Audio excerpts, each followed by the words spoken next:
Good morning, John. We can eliminate measles. We know this because we've done it. We had done it in a country of over 300 million people. If something can be done for 300 million people, it can be done for 8 billion. And for a while there, I think it really could have been done. Now, I will say it's not easy. People will tell you that it's easy, but it's not. The main reason why measles can definitely be eradicated is that non-humans can't get it. This is a very difficult thing in diseases. If there is a non-human reservoir for that pathogen, you might find yourself in a situation where that disease has been eradicated from every single person on Earth, but then somebody picks up a prairie dog just for fun and then finds themselves with the bubonic plague, which is a thing that happens. But smallpox, importantly, can only be caught by humans, and that's why we were able to eradicate it. Measles also can only be caught by humans, which is amazing news for the eradication of measles. But measles has a couple of extra tricks in its arsenal that smallpox didn't have. Number one,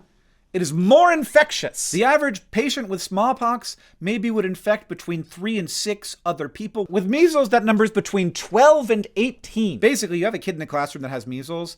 90% of the kids in that classroom who do not have a measles vaccine will also get measles. Now, you might think that doesn't matter if you vaccinate everybody, and that's true. But not everybody is going to be vaccinated or can be vaccinated. Specifically, kids who are very ill, it's not recommended for them to get the measles vaccine, and yet we still want to protect them. But also, the measles vaccine, while very good, only protects about 90% of people who get the first dose. And so you have to get a second dose. And that's basically twice as complicated as giving somebody the first dose. Not exactly, but close to twice as complicated. Because the disease is so infectious, you have to get the rate of people who have protection against measles extremely high, up to like 95%. That number didn't have to be as high for smallpox, which is why we were able to eliminate it. Now, another trick measles has that it has used to be harder to eradicate is that it doesn't suck as much as smallpox. It sucks. It's very bad. Smallpox is worse. Smallpox, when you get it, pretty high chance that you die. Pretty high chance that if you live, you will have permanent scars on your face. People hate both of those things. Measles, I need to say, is much worse than most diseases you've had. If every person in America was just suddenly and simultaneously infected with measles, around 700,000 people would die. Whereas if everybody in America was suddenly infected with smallpox, more than 70 million would die. Now, hopefully it's obvious that I did that illustratively. There isn't a situation where suddenly everybody could get either of those diseases, but I feel like that's a good way to imagine the difference here. So the motivation for eradicating smallpox was higher than it was for eradicating measles. The infection rate of smallpox was lower, which meant that we had to only give 1 dose of a vaccine. Measles is higher, so we have to give 2. The impetus for people getting vaccinated is lower because the disease is not as deadly or disfiguring. But we proved that we could do it. And partially, we proved that we could do it on the back of the wave of the success of the eradication of smallpox. And we thought maybe we can do this for measles as well. And you know what? We can. The biggest thing that measles has in its arsenal now that it didn't have in its arsenal then is that we forgot. Olivia, my eldest daughter, caught measles when she was 7 years old. As the illness took its usual course, I could remember reading to her often in bed and not feeling particularly alarmed about it. Then one morning, when she was well on the road to recovery, I was sitting on her bed, showing her how to fashion little animals out of colored pipe cleaners. And when it came to her turn to make one herself, I noticed that her fingers and her mind were not working together, and she couldn't do anything. "You feeling all right?" I asked her. "I feel all sleepy," she said. In an hour, she was unconscious. In 12 hours, she was dead. The measles had turned into a terrible thing called measles encephalitis, and there was nothing the doctors could do to save her. That was 24 years ago, in 1962. But even now, if a child with measles happens to develop the same deadly reaction from measles as Olivia did, there would still be nothing the doctors could do to help her. On the other hand, there is today something that parents can do to make sure that this sort of tragedy does not happen to a child of theirs. They can insist that their child is immunized against measles. I was unable to do that for Olivia in 1962 because in those days, a reliable measles vaccine had not been discovered.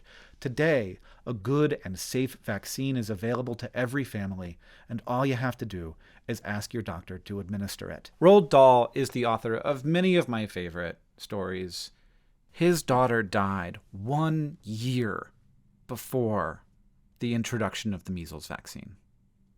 1 year. We are so lucky to be alive right now. I don't have to worry about Oren getting measles because he's a healthy kid and he's had his 2 doses. But kids under a year old and kids with various illnesses that mean they can't get vaccinated, they do have to worry. And they will always have to worry until we eradicate measles, which is something I think humanity will eventually do. We can do it, and that world is better. I think we'll get there. But it's hard. It's hard because measles is so infectious. So even though the vaccine is very good, you have to get 2 doses, and it's hard to get 2 doses everywhere on Earth, but it's also hard because we forget. When Olivia Dahl died in 1962, measles deaths were common enough to be terrifying, but before this year, the last measles death in the US was in 2015. I hate that this is how this works.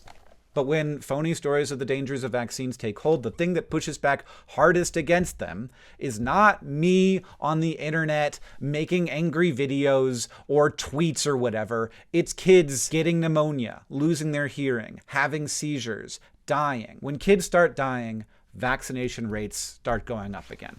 And I think that's actually what's going to happen. You're going to find that in countries around the world, we will hover around a 95% vaccination rate because when you dip below that, there are outbreaks, and then you go back up to 96, and then you dip below that, and you go back up to 96. I think that's how it's going to work. But that will stop when we eradicate measles. But now we find ourselves not just fighting an information battle, we are also losing the ability to help kids in other places survive measles, malaria, tuberculosis, and other preventable diseases, and not even with any clear reason why. Everyone seems to agree that USAID should continue its life-saving missions, and that includes Marco Rubio, who runs USAID. Everyone agrees that Congress legally passed the laws to fund USAID to do that work, and yet 90% of USAID's funding has been halted. I am trying to stay relatively calm, but I feel like we're a bunch of whiny babies who have forgotten how miraculous their world is. Their world with exoplanets and electric cars and measles vaccines. But I don't think that my anger does very much. So here are my talking points right now when I call my elected representatives, who are all Republicans and none of whom are pushing back against this. I'll put it on the screen so you can read it when you call your elected representatives in Congress. Hello, I'm Hank Green. I live in your district. I did not vote for you, but I did think that you believed in the founding document of the... No, I do think that you believe in the founding document of the nation. I do think that Congress, the branch of government that you are elected to, creates laws and decides how the nation's money will be spent. And of course, I believe that executive orders are not laws, because they're not. You have principles and responsibilities that extend beyond loyalty to the president. The more you sit back and let this happen, the more it harms the future of this country.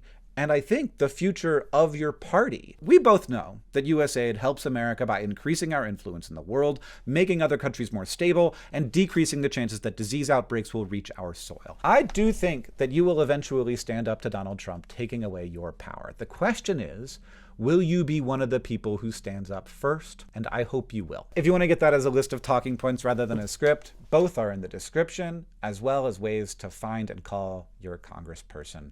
John, I'll see you on Tuesday.